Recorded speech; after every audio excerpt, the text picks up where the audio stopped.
Let's see how to fix EverBest Shopping Trolley. First of all, we will remove these black safety caps to fix the wheels.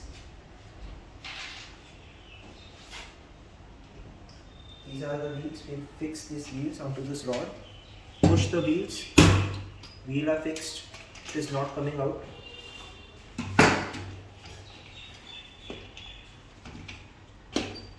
Now this is coming out. Why? Because I have not fixed it properly. Sound should be there. This sound should be there.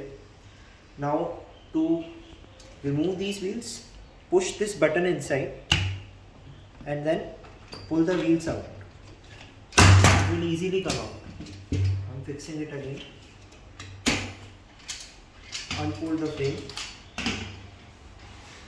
Fix this latch.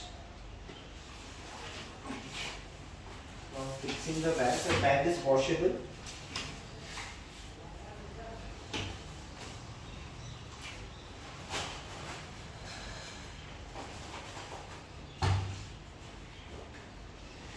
And the shopping trolley bag is ready for use.